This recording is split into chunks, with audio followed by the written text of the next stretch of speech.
इस गांव के सम्मानित साथियों, माताओं, बहनों, नौजवानों, विद्यार्थियों, बहुजन मुक्ति पार्टी के कार्यकर्ताओं तथा पदाधिकारियों, आप सभी लोगों को यहाँ की मीटिंग का आयोजन करने वाले आयोजकर्ताओं, मंडल अध्यक्ष आर.के. राव साहब, बहुजन मुक्ति पार्टी के प्रदेश सचिव माननीय चौधरी सुरेश यादव जी, बहुजन मुक्ति पार्टी के प्रदेश महासचिव भाई महेंद्र कुशवाहा जी, बहुजन मुक्ति पार्टी के दूसरे प्रदेश महासचिव भाई के.पी. सोनकर साहब, शिवशंकर बौद्ध जी, मेरे सामने उपस्थित सभी साथियों, मैं अपने दिल की गहराइयों से आप सभी लोगों का अभिनंदन करता हूं इस बात के लिए कि आज खेती बाड़ी का जो समय है, खेती किसानी में जो आप समय दे रहे थे, उसमें से समय निकाल करके हमारी बहुजन मुक्ति पार्टी की परिवर्तन यात्रा को, हमारी बातों को, हमारी विचारधारा को, हमारे आंदोलन को सफल करने के लिए आपने अपना बहुमूल्य कीमत हमें दिया है। साथियों, किसी ने कहा है, नहीं है पैर में गुलामी की कड़ियां, नहीं पैर में है गुलामी की कड़ियां, और मिला राज अपना आजादी की घड़ियां।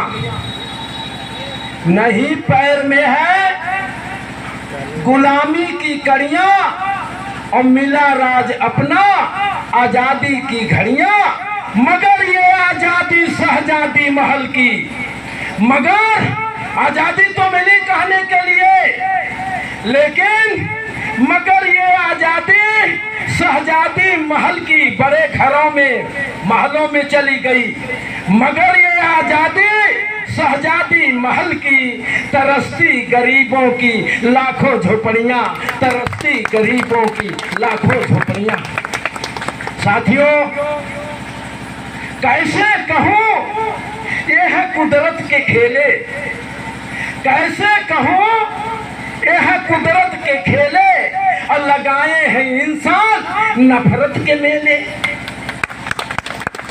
कैसे कहूं ये है कुदरत के खेले, ऊपर वाले का ये खेल नहीं है, ये नीचे वालों का खेल है। कैसे कहूं ये है कुदरत के खेले, और लगाए हैं इंसान नफरत के मेले, और मानव कटे साग भाजी से सस्ता, मानव कटे साग भाजी से सस्ता।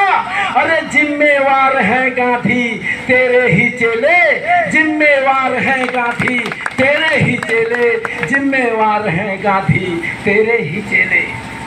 कांग्रेस और बीजेपी के ये सारे लोग गांधी के चेले हैं। आरएसएस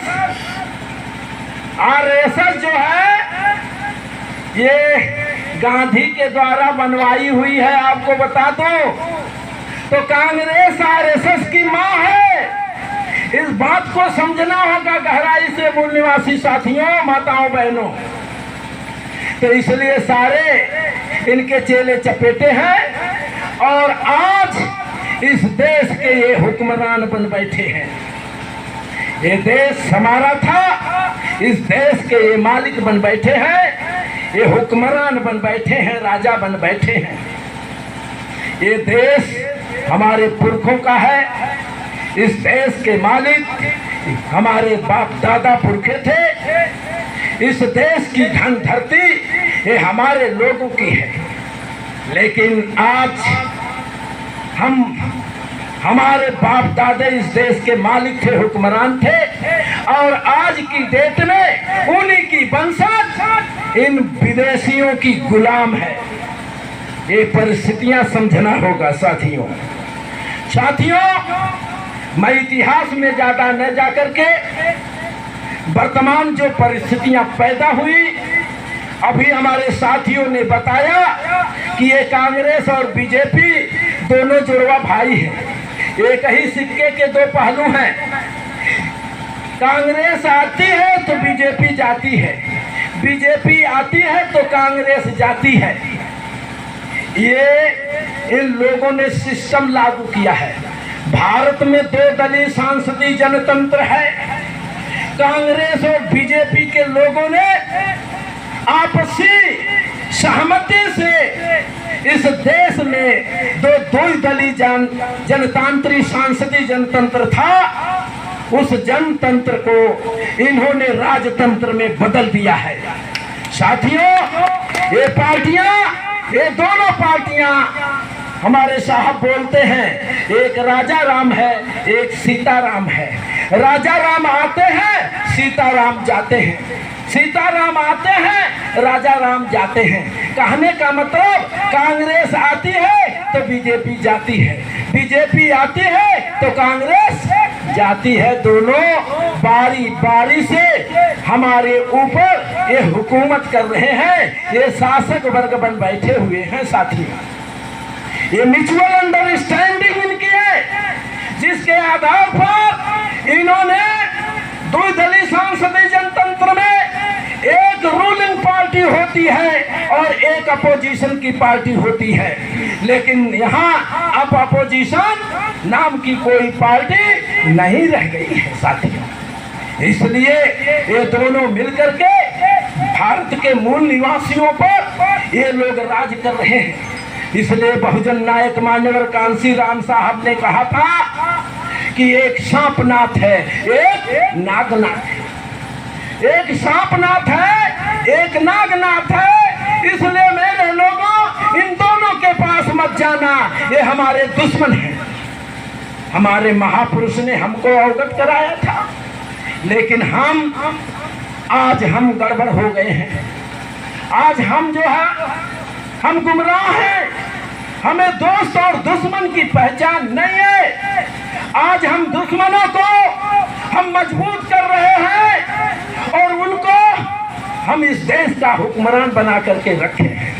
बाबा साहब ने इसलिए एक वोट का अधिकार नहीं दिया था कि आप इनको इस देश का हुक्मरान बनाओ। बाबा साहब ने इसलिए लोकतंत्र स्थापित किया था कि लोकतंत्र में जिसकी संख्या ज्यादा होती है उसके सीएम पीएम होना चाहिए, व्यवस्था पर उनका नियंत्रण होना चाहिए। लेकिन बड़े दुख के साथ कहना पड़ रहा है साथियों, जिन लोगों को हमने अपने देश में मूल निवासी बहुजन समाज की जो पार्टियां हैं, उन पार्टियों ने क्या किया, वो पार्टियां भी उन्हीं को मजबूत कर रही हैं। ये जो पार्टियां हैं हमारे समाज की, चाहे सपा हो, चाहे बसपा हो, चाहे अन्य जो पार्टियां हैं, चाहे वो अपना दल हो, चाहे जो भी हो, ये सारी की पार्टियां, सारी की सारी पार्टियां उन्हीं को मजबूत कर रही हैं। बहुजन नायक मान्यवर कांशीराम साहब ने कहा था, दो बातें उनकी उल्लेख करना चाहता हूं। पहली बात उन्होंने कहा था कि इस देश में मजबूर सरकार बनना चाहिए, मजबूत सरकार नहीं बनना चाहिए।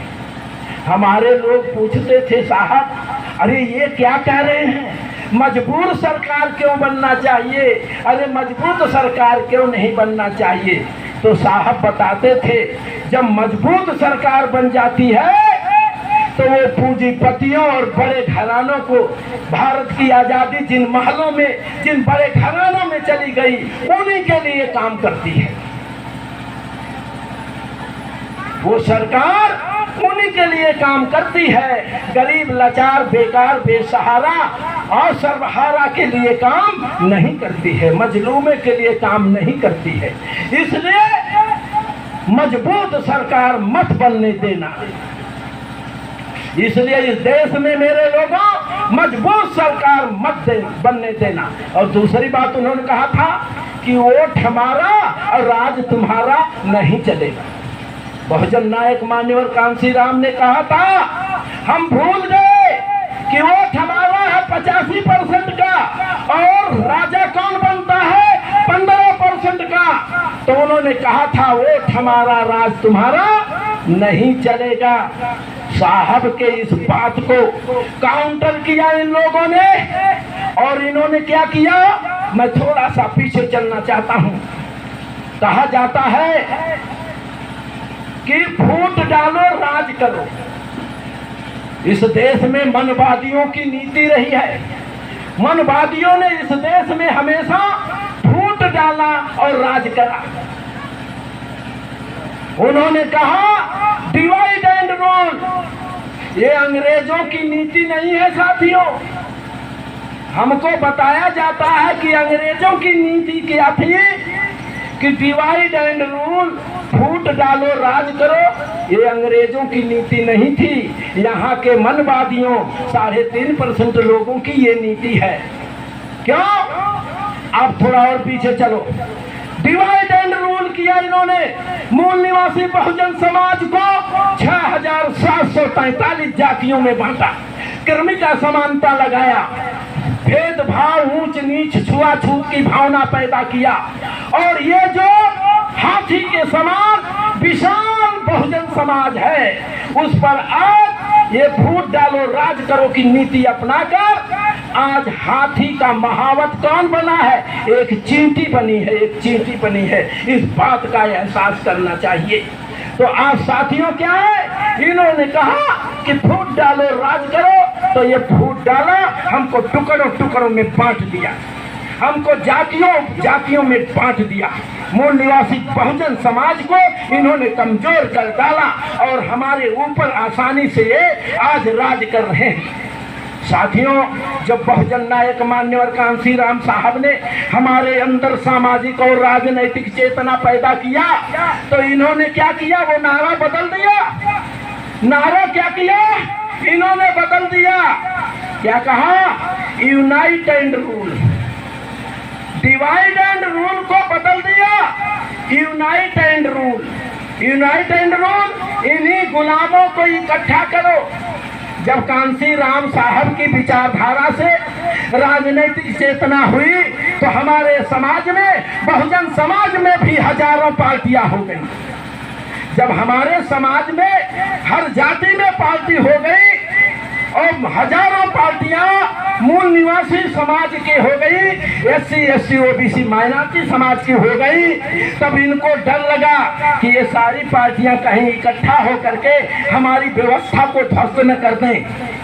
हम इस देश में जो हुक्मरान बन बैठे हैं, हम राजा बन बैठे हैं, कहीं ऐसा ना हो ये सारी पार्टियां आपस में मिल जाए मूल निवासियों की और हमारे ऊपर हुकूमत करने लगे।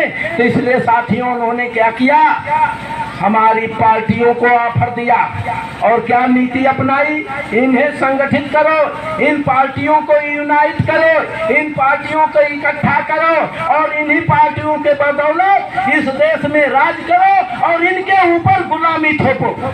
आज यही हो रहा है। क्या बनाया उन्होंने तब? यूपीए और एनडीए दो घटक बनाया। कांग्रेस ने यूपीए बनाया और बीजेपी ने एनडीए बनाया। दो घटक बनाए, कॉमन मिनिमम प्रोग्राम लगाया और कहा, ए अनुप्रिया पटेल, तुम्हारे पास 3 सांसद हैं, आओ तुम भी हमारा सहयोग करो। बीजेपी में चली गई, उसको मिनिस्टर बना दिया। ए अठावले, आरपीआई में तुम अकेले हो, तुम भी आओ, तुमको भी मिनिस्टर बना देते हैं। इसी तरह से जो 1-1, 2-2, 3-3, 4-4 जिनके पास MP से, उनको क्या किया? इकट्ठा किया। तो आज 50 से ऊपर 57 पार्टियां आज बीजेपी में हैं। इसी तरह से कांग्रेस में हैं। तो बीजेपी और कांग्रेस ने जो अपना चालाकी से जो गठबंधन बनाया यूपीए और एनडीए, उसमें हमारे पार्टियां, हमारे समाज की पार्टियां उनकी मजबूत सरकार चला रही। 5 साल तक कोई उनको हटा नहीं सकता। वो किसके बदौलत? ये मजबूत सरकारें किसकी बदौलत चल रही है, इस पर विचार करना होगा। हमारे मूल निवासी बहुजन समाज की ये पार्टियां यूपीए और एनडीए को, कांग्रेस और बीजेपी को सहयोग दे रही है और ये राजनीतिक सुख सुविधा लालच में, ये अपने निजी स्वार्थ में ये वो हमारे दुश्मनों को मजबूत किए हुए हैं। आज हमारे समाज की जो दुर्दशा है साथियों, आज इस देश में जो हो रहा है, ये जो कुछ हो रहा है, इसके जिम्मेवार कौन लोग हैं? हमारा समाज का नेतृत्व करने वाले हमारे समाज की पार्टियां हैं, हमारे समाज के नेता हैं, हमारे समाज के एमपीज हैं, हमारे समाज के विधायक हैं। तो साथियों, इस बात को विचार करते हुए ये देखा गया, अभी हमारे साथी ने बताया कि कांग्रेस ने क्या किया। कांग्रेस की जो नीति है वही बीजेपी की है, जो बीजेपी की है वही कांग्रेस की है। दोनों मूल निवासियों के इस देश में गुलाम बनाकर रखना चाहती है। दोनों ब्राह्मणवादी मानसिकता की है और ब्राह्मणवादी की शिकार हम लोग हैं और हम लोग गुलामी में जी रहे हैं। तो दोनों पार्टियों की नीतियां एक ही है। इसलिए साथियों, अभी वर्तमान में जब से इस देश में बीजेपी की सेंटर में सरकार नरेंद्र मोदी की और उत्तर प्रदेश में आदित्यनाथ योगी की सरकार बनी है, तब से पूरे देश में आप देख रहे हैं क्या परिस्थितियां उत्पन्न हो गई। अगर कांग्रेस ने इसमें निजीकरण ले आया, प्राइवेटाइजेशन किया, उदारीकरण किया, एफडीआई लाई और सेज बनाया। सेज का मतलब होता है स्पेशल इकोनॉमिक जोन, विशेष आर्थिक परिक्षेत्र, और 84 सेज जो है यहाँ बन चुके हैं। भारत की जमीन में विदेशी भूखंड होगा और जितने दूर में विदेशियों का भूखंड होगा, सेज जो बनेगा उसमें भारत का संविधान लागू नहीं होगा। ये खतरनाक जो है ये कदम है और ये कांग्रेस ने लगाया है। इस बात को समझने की जरूरत है। एक जो है छुपा दुश्मन है, एक खुला दुश्मन है। इसलिए साथियों, इस बात को खबरदारी रखना होगा। दूसरी बात यह है, मूल निवासी बहुजन समाज के जो एमपी एमएलए हैं, जो इनकी सरकारें चलवा रहे हैं और इनके रहते रहते हमारे लिए काले कानून बनाए जा रहे हैं। आपने देखा, आपने इस बात को देखा कि बीजेपी की सरकार जब से आई, इन्होंने कहा था सबका साथ सबका विकास करेंगे। इन्होंने कहा था काला धन वापस लाएंगे, 15 लाख रुपया सबके खाते में जाएगा, 2 करोड़ नौकरियां हम प्रतिवर्ष देंगे। सारा जुमला था। ये जुमलेबाजों की सरकार है और एक भी वायदा पूरा नहीं किया। बल्कि जब से आए तो इन्होंने क्या किया, अगर कांग्रेस ने एफडीआई ले आया, मल्टीनेशनल 27,000 कंपनियां इस देश में आने वाली हैं, वो आ गई। खुदरा बाजार खत्म हो जाएगा। हमारे लोग जो रोड पर ठेला लगा करके, उठौआ बाजार लगा करके जो शाम तक अपना कुछ सामान बेच करके, साग भाजी बेच करके अपना जीवन यापन करते हैं, वो सारा मामला खत्म हो जाएगा। साथियों, बड़ी बड़ी जो सड़कें चौड़ी चौड़ी बन रही हैं, उसके किनारे ये विदेशियों की कंपनियां आएंगी और आपको अपना माल बेचेंगी। हमारे लोगों को गुलाम बनाने की ये साजिश है साथियों। इसलिए साथियों, आप लोगों को इस भ्रम में नहीं रहना है कि ये जो शासक वर्ग है, ये कांग्रेस बीजेपी के लोग हमारे हितैषी हैं। हितैषी नहीं है। कहीं लिखा है, मैंने पढ़ा था, दुश्मनी दोस्ती में छिप करके आती है। दुश्मनी दोस्ती में छिप करके आती है। दुनिया के इतिहास में कहीं ऐसा नहीं लिखा है कि जो लोग अपने दुश्मन को मजबूत करते हैं वो भी मजबूत हो जाते हैं। इसलिए साथियों, इस बात की खबरदारी करना होगा। लेकिन आज जो हमारे समाज की दुर्दशा है, आपने देखा है, अभी नोटबंदी देखा है, आपने जीएसटी को देखा, आपने लॉकडाउन को देखा, आपने किसानों का काला कानून देखा, आपने जो है मजदूरों के विरोध में जो कानून बना उसको आपने देखा, और इसके बाद एनआरसी, सीएए, एनपीआर का कानून आपने देखा।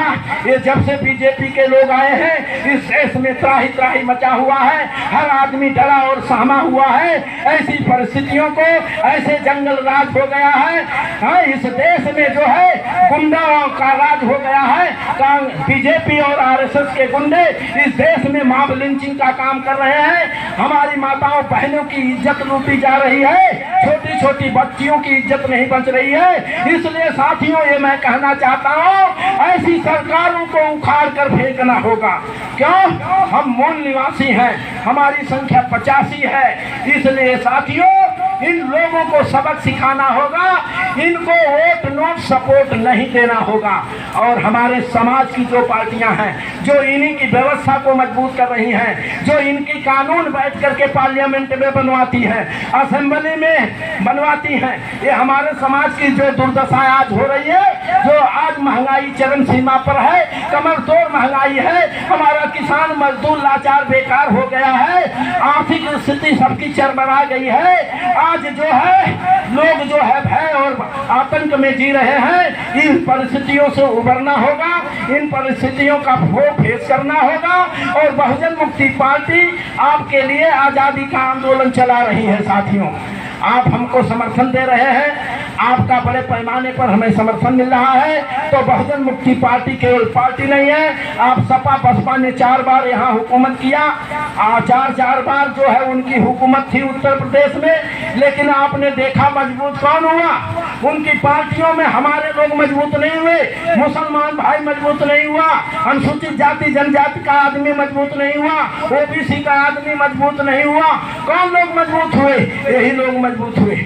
इसलिए साथियों, आप लोगों को दोस्त और दुश्मन की पहचान करना होगा, कौन अपना है कौन पराया है। अभी बहन जी जो है ब्राह्मण सम्मेलन कर रही हैं और बहुजन मुक्ति पार्टी बहुजन सम्मेलन कर रही है। दोनों में अंतर समझना होगा, दोनों में अंतर समझना होगा। मुलायम सिंह जी जो है 15 तारीख से उनका भी बलिया से ब्राह्मण सम्मेलन शुरू होगा। तो ये दोनों पार्टियों में होड़ लगी है। ये सारी हमारे मूल निवासियों की पार्टियां एनडीए यूपीओ को चला रही हैं और ये पार्टियां जो है उनकी व्यवस्था को मजबूत कर रही हैं। तो बताओ हमारा राज कब आएगा? 74 साल तो अंग्रेजों के जाने के बाद हो गया। हमको कब आज़ादी मिलेगी? हमारा हक अधिकार कब मिलेगा? हमारे हिस्से की ज़मीनें कब मिलेगी? हमारे हिस्से की नौकरियां कब मिलेगी? हमारा बिजनेस कब मिलेगा? हमको हिस्सेदारी भागीदारी कब मिलेगी? इसलिए साथियों, कोई भी भारत में, बाबा साहब ने कहा था, भारत में कोई भी राजनीतिक पार्टी ऐसी नहीं है। हे मूल निवासियों, जो तुम्हारी आज़ादी का आंदोलन इस देश में चलाए।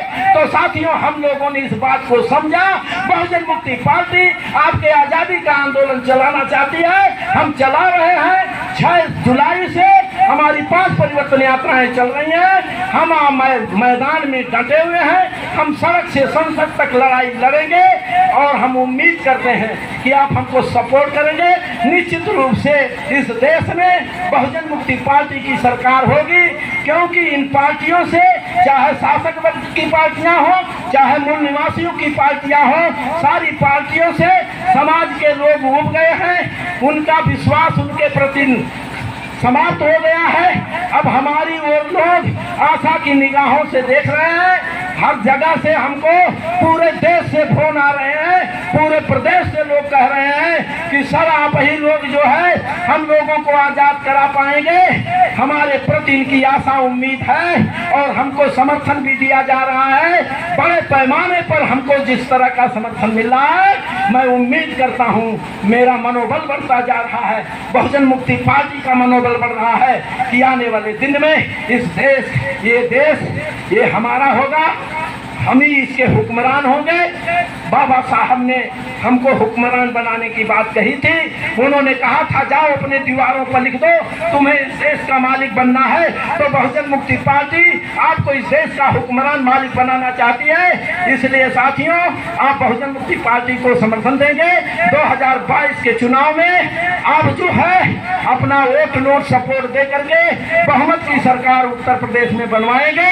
और जिस दिन उत्तर प्रदेश में हमारी सरकार बनी तो समझ लेना कि बिहार और उत्तर प्रदेश पूरे इंडिया की राजनीति को प्रभावित करता है। तो फिर हम दिल्ली तक हम छा जाएंगे। इन्हीं शब्दों के बाद मैं अपनी बात को विराम देता हूं। आपने हमारी बात को सुना, आप अमल में लाएंगे, हमको साथ सहयोग करेंगे। धन्यवाद। जय भीम, जय मूल निवासी, जय भारत, जय संविधान।